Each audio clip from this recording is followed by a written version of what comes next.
These conversations happened on the evening of October 13, 2020, at Jane's Bar in a usually quiet town in Indiana. Everything you hear is true and plausible. Well, did you hear that New York City has changed its protocol and the emergency units are now not taking patients with cardiac arrest to the hospital that they cannot revive on scene so they can focus on those with the virus? Yeah, that's unbelievable. That's going to be a whole hell of a lot of people are going to die without chest compressions on the way to the hospital. Yeah, you know, you could know someone's playing role of God with my life now. Now we just got to hope I get the virus instead of a freaking heart attack, right? Well, the government's probably hoping for that too, since they can't spend all our money putting us into debt to stop heart disease. Yet in that $2 trillion bill, our president and Congress gave $25 million to the Kennedy Center and millions in other non-necessity spending and bailouts when they could have used that money to buy ventilators and protective gear for healthcare workers. Oh, you know what? Since we're bailing the airlines out, you think they'll give us taxpayers an upgrade, huh? Yeah, trillions could go to free college tuition for everyone. Looks to me, if they keep going the way they're going, not much is going to be left for saving lives.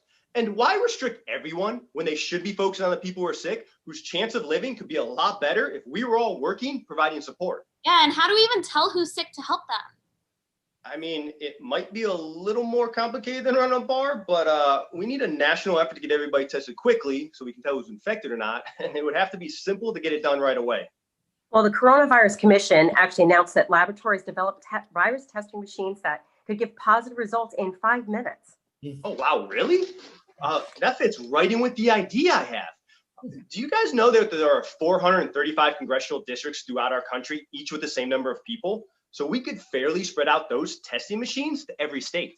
Wow, it's like the same thing when you go to vote, like. Yeah, getting the voters to the polls is like getting people tested, like those primary elections. And they said that the few centers they had could do about 1,000 tests a day. So that means, you know what, Teach, help me out on this one. How many do you think in each district?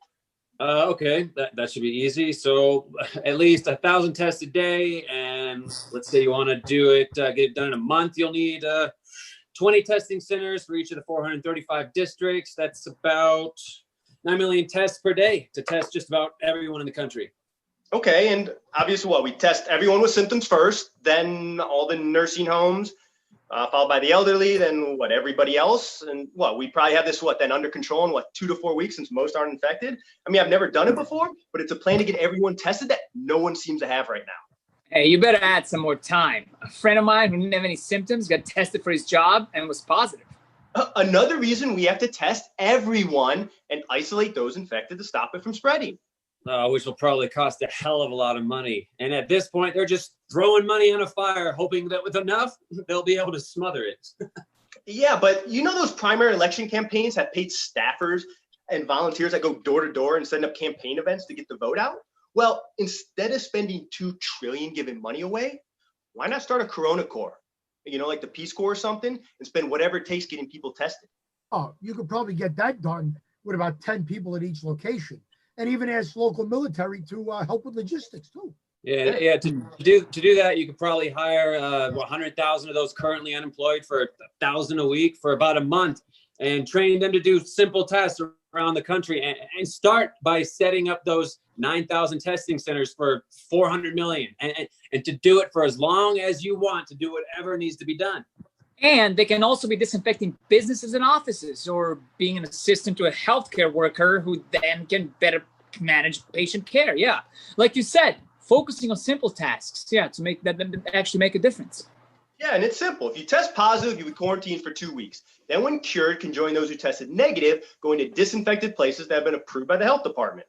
And they can test customers and workers' temperature with the same effort that they check IDs at the door, like we do now. You know, they tested a tiger at the Bronx Zoo and it was found positive. That's amazing. They can test the cats in the zoo, but they can't test us. What happened? Poor Kitty was complaining about his sore throat and he had chills. So I guess he had to be quarantined in his little apartment for 2 weeks, huh? Yeah, listen, I got one even better. A doctor said that her pug Winston was the first dog in the U.S. diagnosed with the virus. When she noticed that his symptoms was that he wouldn't eat his breakfast. And she said, if you know pugs, you know they love to eat. So she included Winston in this epidemiological molecular study at Duke University, where she is a pediatrician, that showed Winston was actually positive with the virus. Unfortunately, her pets, including a cat, A dog and her lizard were found negative. Oh, thank goodness. Honey, you figured it out. That's how you come to allow us to get tested, man. You just don't want to eat your breakfast, and then you got to trade your dog in for a lizard, right? Or get a doctor to adopt you as a pet. Yeah. Okay, so after they get those infected folks isolated until they're cured, they should be able to send everyone else back to work and open businesses, churches, and sporting events. Right, but provided you get approved by the state and can identify customers who've been tested or cured so that we don't have all these people walking around infecting each other. Wow, it sounds like you really thought this thing out. I mean, you should have been at our meeting today. Sounds like a lot of work to me. And how would the alternative of not working going to fit in with your plans? Yeah, and I know that 400 million our teacher friend was talking about could have saved us 2 trillion, a doomed economy, and lives. Well, I tell you, I think it'll work, but I'm not so sure that's the plan those in the swamp have for our country. I mean, when you look back at all we've been through, and now here we go again, it's... And the media and our leaders made it seem like everyone was going to die because of the shortage of ventilators. Yeah, but if we cut back on the number of people being infected, we'd have plenty of equipment and efforts keeping those infected alive. If we can just get them to listen to us.